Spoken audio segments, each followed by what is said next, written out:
and pretty much, the first original outfit he wore in canon, and basically the green is replaced with a red, the white in his outfit is replaced with a black, and he doesn't have the gloves, and also he doesn't have the visor thing, and he has a black C in the middle of his chest. So yeah, guys, basically that's what Deku's hair custom underneath the symbiote, but mostly he'll be in his Carnage symbiote. So basically, Deku's on the bus and everybody's talking about their quirk. Eventually come to Deku and say, "What's your quirk about?" Deku says his quirk is some sort of um, organic substance that surrounds my body. And pretty much Carnage says, "Good cover up," and Deku says, "Thank you." And they stop for 1 minute and say, "What would you say thank you for?" Deku said, nobody. And after a couple minutes after that, they get to the USJ. So everybody gets off the bus, go inside, and get the same lecture from 13. They're about to, get into it, but a portal opens up and they get stopped by a couple of villains. They start rushing out of the holes. Villains start coming out left and right, and they hear a hand coming out. A man with hands all around his face, and a bunch of villains after that just rush out, going for hero to hero. Azawa starts bodying villains left to right, taking them out, telling 13 to, protect the other students. 13 sprints off with the children, but they get stopped by the Shadow Court guy. 13 gets bodied by the Shadow Court guy, and everybody else gets separated. Deku gets separated and starts falling over the water section. Deku pretty much before, he falls in the water, Deku, conjures up the symbiote around his body and starts swinging to the nearby, buildings and constructs near the water section, using his tentacles, and using them in such a way that it resembles, Spider-Man's web slinging. Deku gets on top of a building and looks over, and he sees a couple of villains in the water, circulating the boat.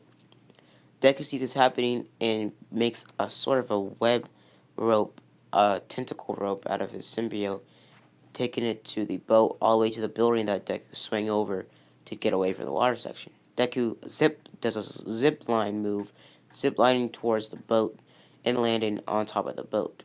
Deku gets to Froppy and Mineta and tells them, to get on the thing.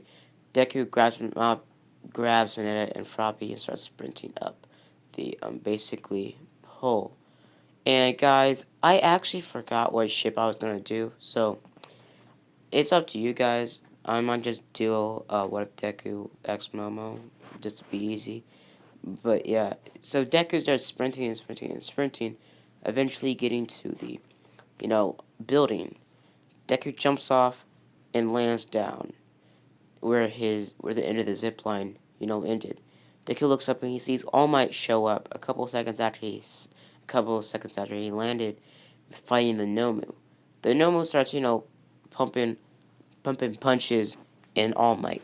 Deku drops Meta and Froppy and sprints over to help All Might because, well, he just wanted to see number one hero die. Deku doesn't really, he does admire All Might, but Deku doesn't really, like him that much.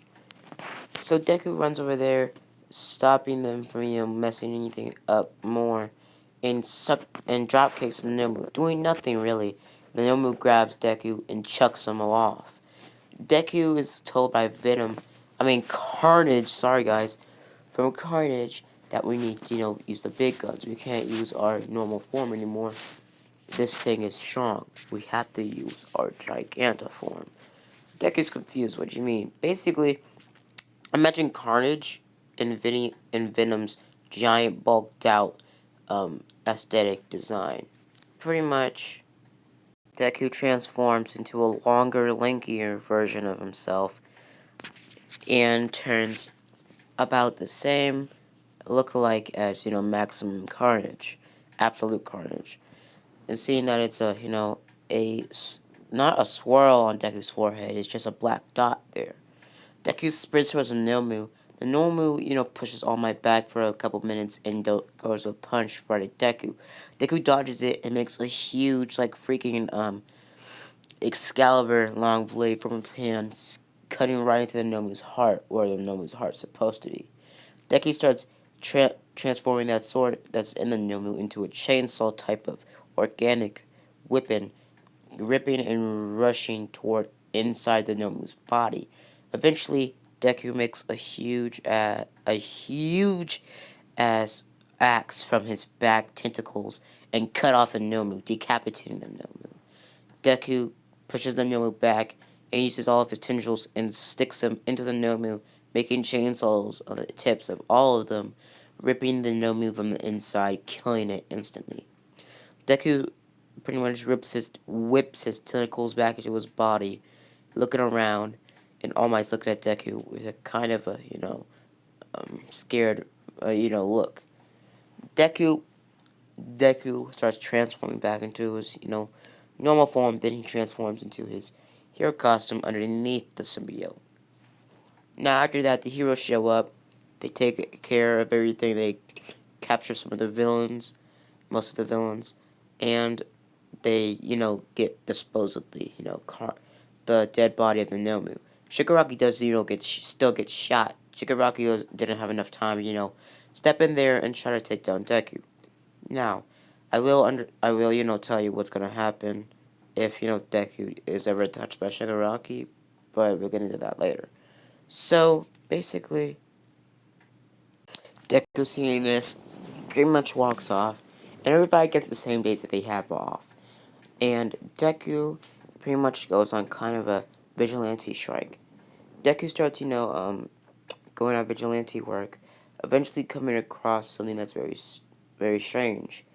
Carnage hears another symbiote. Deku is confused, and Carnage explains that no other symbiote supposed to be on this planet. Pretty much sprints off the building they were perched on, to monitor crime. Deku looks around, seeing that it's a man in the alleyway. Deku walks over to that man, and that man shoots a huge tentacle towards Deku. Deku dodges it instantly because of Carnage, knowing that, the symbiote was about to do that. Shoots another tentacle spike towards the pretty much villain's or the person's head, killing it instantly. Deku runs over there and sees it's a sludge coming off the person, and sees it's some sort of green, symbiote. Deku thinks nothing of it, but Carnage says to get something to put it in. Deku grabs some sort of, mason jar in a trash can and throws the symbiote in there, tying it. Taking a cap that was in there that goes to the mason jar, pretty much tying it up, putting pretty much a symbiote in there. Deku asks, Carnage, can symbiotes, live without oxygen? And Carnage says, yeah, we live in space, idiot. Deku does get a little angry about this, but says, whatever. And he goes back to, his whole entire mansion. Deku throws the symbiote onto his kitchen table. Well, then doesn't really throw, he just puts it on there and puts some sort of, really thick book on top of the pretty much mason jar. Carter says the mason jar is just temporary. It gets me more, fortified. Deku grabs this sort of like silver bin of some sorts, throws a Carnage in, throws a symbiote in there, and airlocks the bin in there and ties it up and puts about, I think, a 25-pound weight over it.